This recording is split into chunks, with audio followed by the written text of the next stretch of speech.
Hello everyone, in this video we are going to talk about greenhouse effect and water pollution.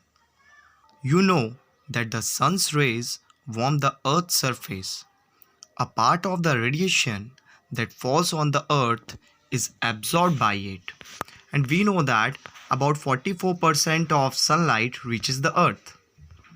And a part is reflected back into space. A part of the reflected radiation is trapped by the atmosphere.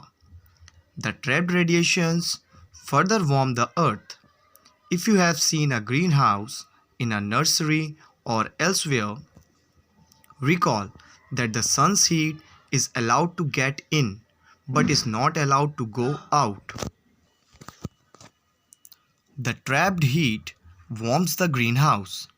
The trapping of radiations by the Earth's atmosphere is similar. That is why it is called greenhouse effect. Without this process, life would not have been possible on the earth. But now it threatens life. Excess of CO2, that is carbon dioxide, in the air is one of the gases responsible for this effect. You know that CO2, that is carbon dioxide, is one of the components of air. But how does carbon dioxide content rise in the atmosphere and become excessive? This is by the use of automobiles, the gases from refrigerators, these all the activities which we do, and the smoke from industries and factories, the chemical factories, they all led to the pollution of air and water both. You have also studied the role of carbon dioxide in plants. That is, it is very helpful. It is a raw material in the processing of food, means the making of food by plants by the process so-called photosynthesis. But if there is excess of CO2 in the air, it acts as a pollutant. Can you help Paheli find out the answer to her question? On the one hand, CO2 is continuously being released because of human activities. On the other hand, area under forest is decreasing. Plants utilize CO2 from the atmosphere for photosynthesis, thereby decreasing the amount of CO2 in the air. Deforestation, that is cutting down of trees, leads to an increase in the amount of CO2 in the air because the number of trees which consume CO2 is reduced. Human activities thus contribute to the accumulation of CO2 in the atmosphere. CO2, that is carbon dioxide, traps heat and does not allow it to escape into the space. As a result, the average temperature of the Earth's atmosphere is gradually increasing. This is called global warming. And the other pollutants like nitrous oxide, carbon dioxide, sulfur dioxide leads towards this effect. Like CO2, they are also called greenhouse gases, and excessive amount which increases in the atmosphere or in the air, that leads to the pollution. An increase in the gases or the composition of the gases, that is CO2, NO2 or SO2, these all are what? Pollutants if they are present in excessive amount in the air. Global warming has become a major concern for governments worldwide. Many countries have reached an agreement to reduce the emission of greenhouse gases. The Kyoto Protocol is one such agreement.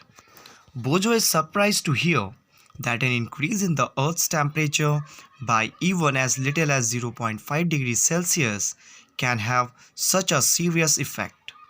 Paheli tells him that she had read in the newspapers recently that the Gangotri glacier in the Himalayas has started melting because of global warming.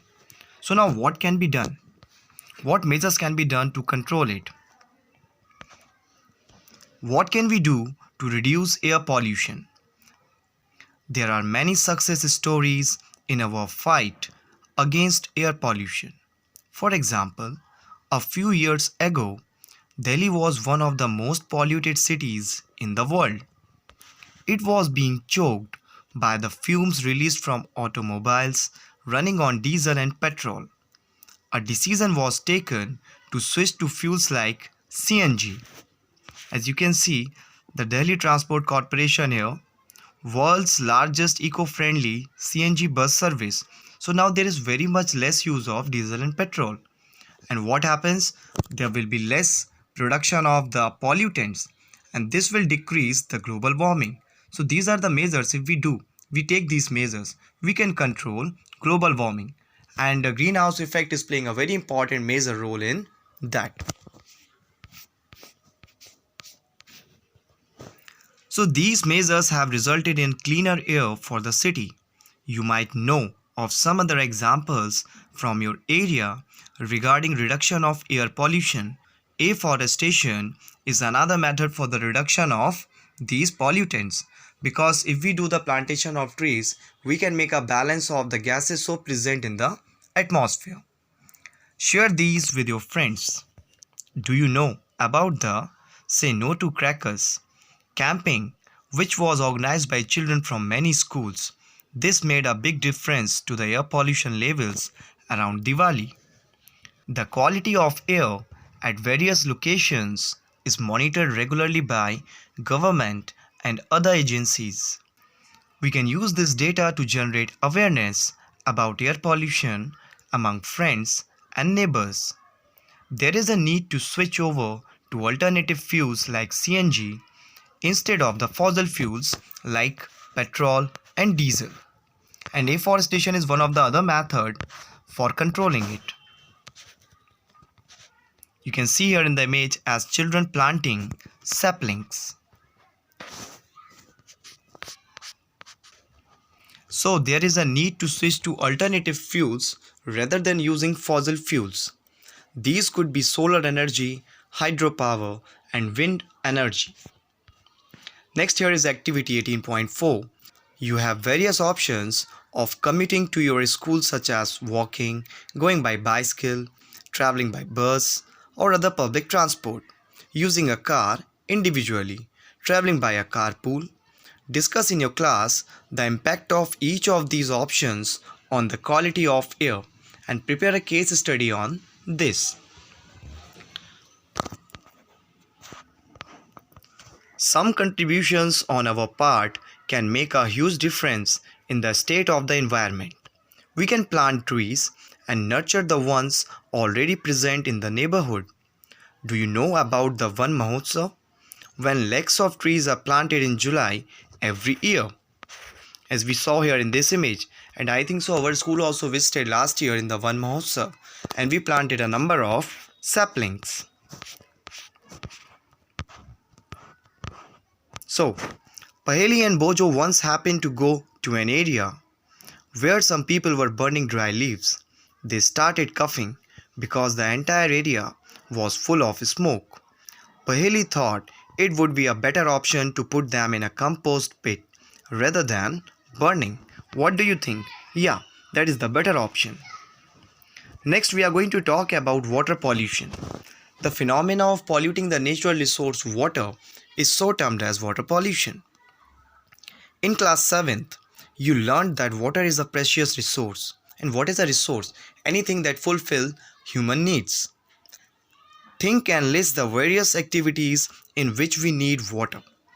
We saw that water is becoming scarce. Scarce means less due to increase in population, industries, and agricultural activities.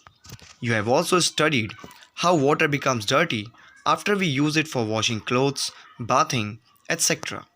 This means that we are adding some materials to the water, which spoil its quality and change its smell and color. Means that water is not fit for our use. We are making that water dirty, means we are polluting it. Whenever harmful substances such as sewage, toxic chemicals, silt, etc. get mixed with water, the water becomes polluted. The substances that pollute water are called water pollutants. Our next activity is 18.5. Try to collect samples of water from a tap, pond, river, well, and lake. Pour each into separate glass containers. Compare these for smell, acidity, and color. Complete the following table which is given below. On the basis of your testing observations, tap water, pond water, river water, well and lake water. You have to write what is its smell, how does it smell, acidity and color.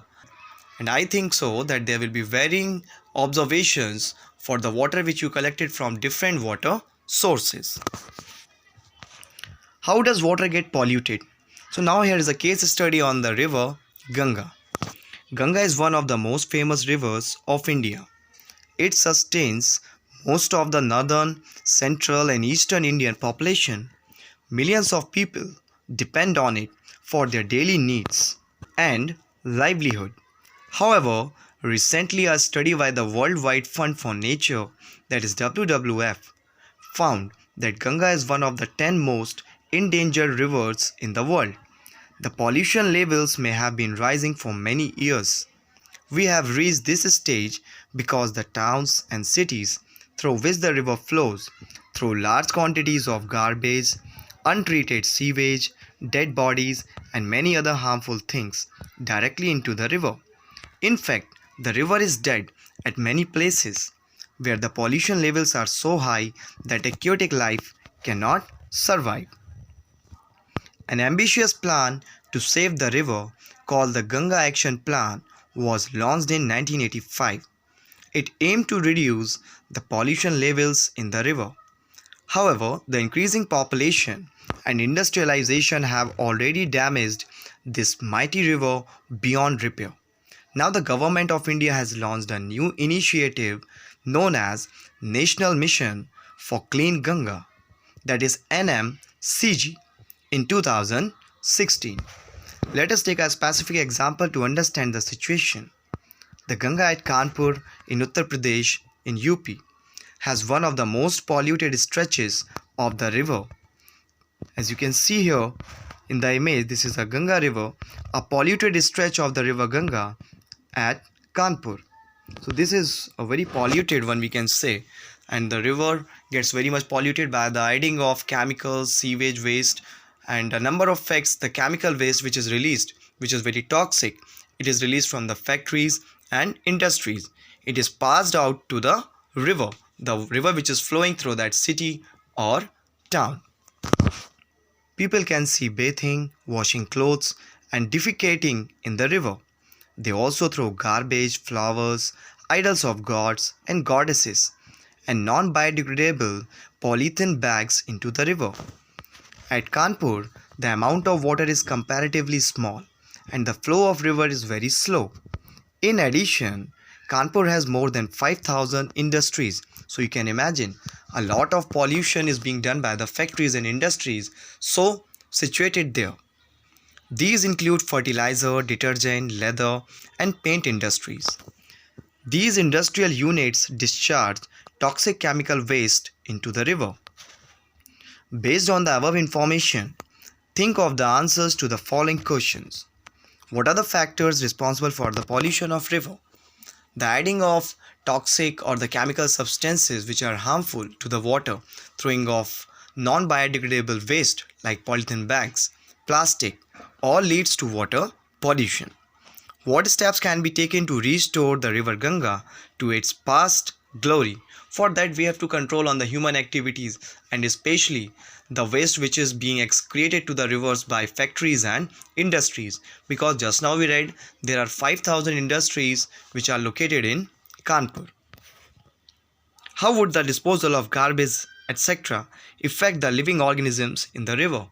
It makes their survival very difficult, and at some places we may find or see that there is no aquatic life because of the very increased pollution. Many industries discharge harmful chemicals into rivers and streams, causing the pollution of water.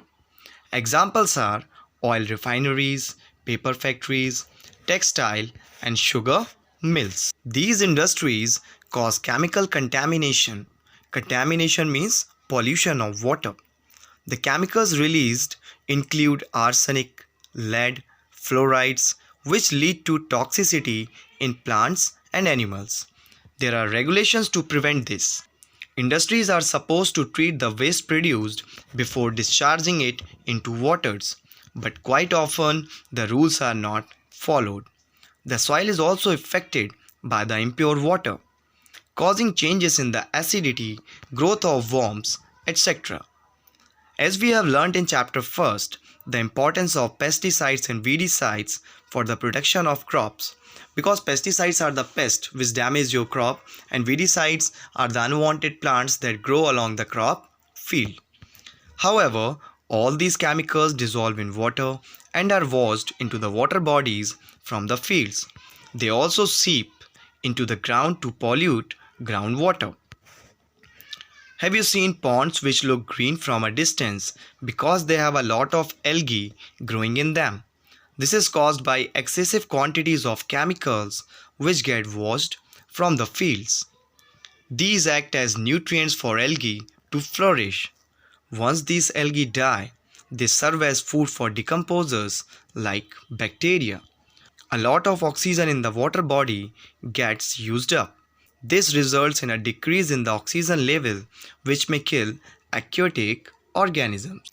Sometimes untreated sewage is thrown directly into rivers, and as we know, it contains a lot of pollutants and that are going to pollute the water. Like the waste which we dispose into the rivers, streams, lakes, or ponds, the waste may be the food waste, detergents, microorganisms, etc. Can groundwater get polluted by sewage? Yes.